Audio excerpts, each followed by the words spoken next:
Welcome to another deep dive. This time we're going to get into like the core of what it takes to be wise. So you shared this Buddhist sermon with me, and I got to say, it really doesn't just like define wisdom, you know? It lays out like a practical 3-step path to developing it. Yeah, what's really interesting about it to me is it goes beyond the surface, right? It's not just about feeling wise or, having some kind of like ethereal sphere of wisdom. Right. It's about concrete actions and ways of thinking that actually lead to that. It's like a roadmap. Yeah. Instead of just saying be wise, it gives us like tangible steps to follow. And it all starts with the people we surround ourselves with. This sermon calls this serving good people, but it's a little deeper than just, hanging out with agreeable folks. Exactly. It's about who you choose to serve in the sense of, who are you learning from? Who are you trying to emulate? And the sermon's definition of good is really specific. It's not about someone being nice necessarily. It's about their actions. Yeah. Are they striving to avoid harm and to cultivate, beneficial actions? That's the core of what makes someone good in this context. That makes me think about the company I keep, and how it shaped me. But how do we even recognize these good people in the first place? Well, the sermon mentions that it's not always easy, especially when our own desires might cloud our judgment. Yeah, and there's a really interesting analogy in the sermon about this, about parents trying to guide their children. Oh, okay. But sometimes, children might view their parents who are trying to, steer them away from harmful things. They might view them as being restrictive. Oh, yeah. Or they might see someone who's encouraging their negative behavior as a true friend because it validates their immediate desires. Like short-term pleasure versus long-term growth. And that resistance to good advice, haven't we all felt that at some point? Right. This sermon suggests that it's our desire for wisdom, that yearning for something more, that ultimately helps us to recognize the people who are truly trying to guide us well. Yeah, it's a fascinating perspective. It's like our desire for wisdom acts as a sort of compass, helping us discern who to learn from and who to emulate. So good company is the first element. What comes next? Well, the sermon then dives into hearing the right Dharma. I know Dharma can have a few different meanings, but in this context, it's referring to the universal laws of cause and effect. Right. It's about recognizing that interconnectedness of things, how actions lead to consequences. But the sermon goes beyond just, passively hearing about these laws. Okay. It's about absorbing teachings that help us to understand the Dharma on a deeper level. So it's not just listening to a lecture or reading a book. It's about internalizing those teachings and letting them inform our understanding of the world. It's like the difference between hearing like a juicy piece of gossip and listening to a story that reveals something profound about the human condition. Precisely.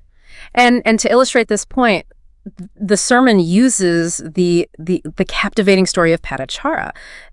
The story, depending on how it's told, can be mere gossip or profound teaching about karma, impermanence, and the path to liberation.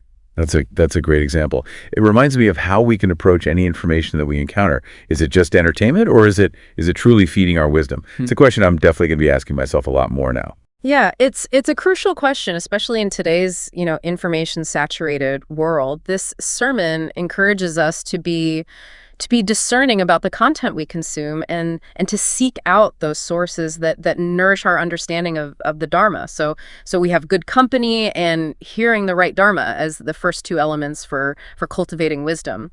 The third element is mindfulness of the mind. Okay. I'm sensing a theme here. This isn't like passive wisdom. It's about active engagement with the teachings and with our own minds. Absolutely. This sermon defines mindfulness of the mind as cultivating an awareness of our thoughts and then using that awareness to analyze our experiences. It's about thinking deeply, not just letting thoughts kind of flit through our minds unchecked. And this is where the sermon makes like a really stark contrast with mental illness, where thinking can be ungrounded and chaotic. It's about using mindfulness as a tool to actually see our thoughts and then examine them, to the wisdom that we're cultivating. Exactly. And that examination can lead to incredible insights. Without that clarity of mind, without mindfulness, it's like we're bouncing around in a sea of thoughts without any real direction or understanding. So we've got good company, hearing the right Dharma, and cultivating mindfulness of the mind. Yeah. What's the fourth and final element that lays the foundation for developing wisdom? The sermon calls this element the principles of Dharma, and it's where everything comes together. It's about moving beyond theory and actively applying wisdom to our daily lives. Well, I'm intrigued. What does that look like in practice? Well, the sermon provides some concrete examples. It's about understanding how our actions can be either beneficial or harmful to ourselves and others, making choices aligned with that understanding, and using wisdom to navigate challenging situations. So it's not just knowing, it's doing. It's about taking that wisdom we've cultivated and letting it inform our choices and actions in the real world. Precisely. These 4 elements: good company, hearing the right Dharma, cultivating mindfulness of the mind, and the principles of Dharma, they set the stage for developing genuine wisdom. Okay, so we've got the groundwork. Yeah. But how do we actually build on these elements and take like tangible steps towards cultivating wisdom? That's where the 3-step program outlined in the sermon comes in. Step 1 is pure knowledge. The source material refers to this as Shatamaya Jnana, and it's the foundation we build through associating with those good people and through deeply understanding the teachings of the Dharma. It's not about just accumulating facts. It's about developing a deep internalized understanding. Yeah, the sermon uses this great comparison to illustrate this point. It differentiates between becoming knowledgeable about a specific subject, like let's say business or medicine, and becoming wise about the Dharma. Yeah, that's a helpful distinction. Someone can be incredibly knowledgeable about a particular field without necessarily possessing the kind of wisdom that we're discussing here. Pure knowledge, as the sermon defines it, is about understanding the Dharma, those universal truths that govern our existence. It's about letting those truths shape our worldview. So it's not just about being a walking encyclopedia of facts. It's about internalizing those teachings and letting them inform our perspective. Pure knowledge is a powerful first step, but it's just the beginning. What's next on this path of cultivating wisdom? Well, that's a perfect lead-in to part 2 of our deep dive, where we'll explore the next stage in developing wisdom, thought knowledge. So we left off talking about pure knowledge as like the first step on this path to cultivating wisdom. It's about that deep understanding of the Dharma, Right. Those universal truths. Right? But you mentioned that there's more to it. What's the next step? Yeah, the second step in this sermon's framework is thought knowledge, or Sintamaya Jnana. And this is where we take that pure knowledge and we actively engage with it. It's about contemplation, analysis, really wrestling with those teachings. Okay, so it's not just absorbing information. It's like actively thinking about it, turning it over in our minds, and seeing how it connects to our experiences. Have you ever had those aha No. moments when something you learned suddenly clicks into place in a new way? That's what this reminds me of. That's a great way to put it. Yeah, it's about those moments of insight that come from deep reflection. But the sermon's really clear that it's not just any kind of thinking that leads to wisdom. It's about directed, insightful contemplation, using mindfulness and the wisdom that we're developing as our guides. So there's a skill to it, right? It's not just random musing. It's about actively engaging with these teachings in a way that deepens our understanding. This feels like a really important step that bridges the gap between like knowing something intellectually and actually integrating it into our lives. Exactly. And it's in this step, through this thought knowledge, that we start to move beyond a theoretical understanding of the Dharma, and we begin to see its practical implications in our own lives. Okay, so we've got pure knowledge as the foundation, and then thought knowledge as that active engagement and reflection. What's the final step in this 3-step program for cultivating wisdom? The final step is what the sermon calls meditative knowledge, or Bhavanamaya Jnana. And this is where it all comes together. It's about embodying wisdom, putting our understanding into practice in our thoughts, words, and actions. So this is where wisdom goes beyond our heads and becomes something we live, something that permeates every aspect of our being. Precisely. The sermon uses a beautiful analogy to describe this process, polishing a gemstone. As we actively engage with wisdom, our minds become increasingly luminous, reflecting the light of understanding. It's a beautiful image, isn't it? It really is. It speaks to the transformative power of this process. So we have pure knowledge as the foundation, thought knowledge as the active contemplation, and meditative knowledge as the embodiment of wisdom in action. But before we move on, I want to go back to that 4th element that we discussed earlier, the principles of Dharma. You mentioned that it's about applying wisdom to daily life. Can we unpack that a bit more? What does that actually look like? Of course, remember, the principles of Dharma are all about putting wisdom into action. The sermon highlights 3 key ways that we do this. First, we learn to identify and prevent actions that are harmful to ourselves or others. This is where our understanding of karma comes into play. So it's about recognizing that our actions have consequences, and that those consequences extend beyond ourselves. And through wisdom, we can start to make choices that lead to more positive outcomes for both ourselves and those around us. Yes, it's not just about avoiding harmful actions, but also about actively cultivating beneficial ones. The second way we apply these principles is by using wisdom to analyze and understand the world around us.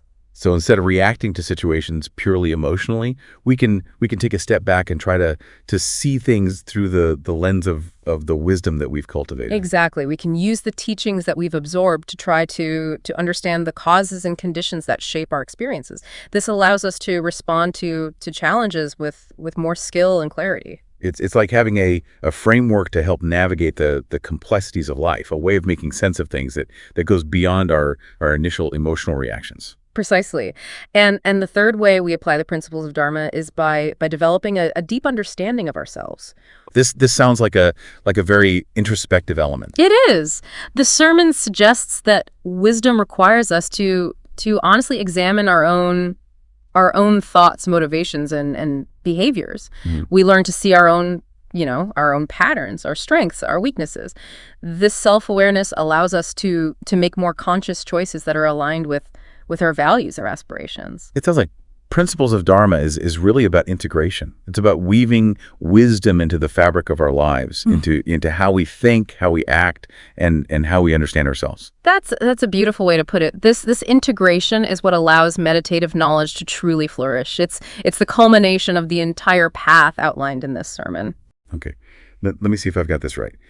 We start by creating an environment that's conducive to wisdom, surrounding ourselves with good people and engaging deeply with the teachings of the Dharma. Then we cultivate wisdom through those 3 steps: pure knowledge, thought knowledge, and meditative knowledge. And finally, we embody wisdom by putting those teachings into practice in our daily lives, aligning our actions with our understanding. Does that capture the essence of it? That's an excellent summary. You've really grasped the core message of this sermon. It's about recognizing that wisdom is not something that we simply acquire, but something that we cultivate through ongoing effort and practice. It's inspiring to think that we all have the potential to develop wisdom. It's not some mystical quality reserved for a select few, but a path that's open to anyone willing to embark on the journey. But thinking about this journey can also feel, a little daunting. It's a lifelong process, right? It is a lifelong journey, but that's also what makes it so rewarding. The sermon reminds us that even small steps taken consistently over time can lead to profound transformation. That's encouraging to hear. It's not about reaching some perfect state of wisdom overnight, but about continually striving to live in alignment with these teachings. But how do we know if we're actually making progress on this path? What are some signs that our wisdom is growing? That's a great question to explore as we move into part 3. We'll delve into the fruits of wisdom and discover how this journey can transform our experience of life. We've been exploring this incredible framework for cultivating wisdom, from creating the right environment to those 3 steps of pure knowledge, thought knowledge, and meditative knowledge. But I'm curious about the results now. How do we know if all this effort is actually paying off? Yeah. What are the signs that we're growing in wisdom? That's a wonderful question. And the sermon offers some really insightful answers. One of the most significant signs is a shift in our relationship with suffering.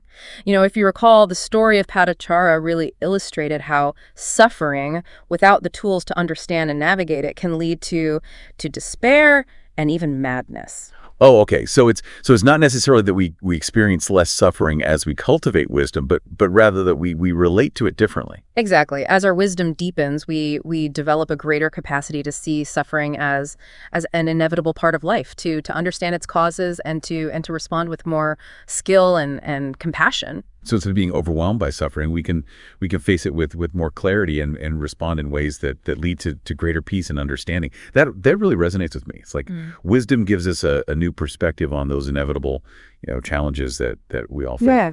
It does. And the sermon also suggests that wisdom cultivates a sense of inner peace and contentment that's less dependent on external circumstances.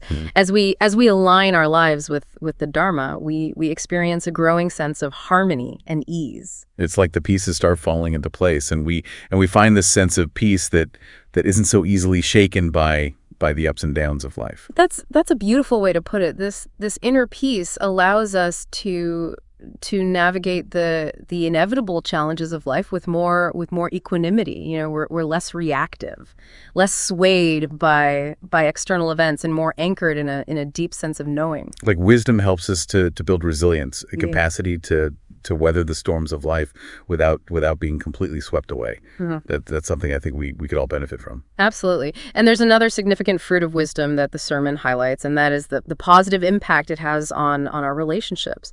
As we cultivate wisdom, we naturally become more understanding, compassionate, and forgiving in our interactions with others. We start to see the world through a more nuanced lens and recognize that shared humanity we all have. Exactly. This shifting perspective allows us to connect with others on a deeper level and build stronger relationships based on empathy and understanding. It's like wisdom has this ripple effect, not only transforming our own lives, but also positively impacting those around us. Precisely. The more wisdom we cultivate, the more we contribute to the well-being of ourselves, our relationships, and the world as a whole. Well, this deep dive has been so illuminating. We've explored the elements, the steps, and even the fruits of cultivating wisdom based on this Buddhist sermon.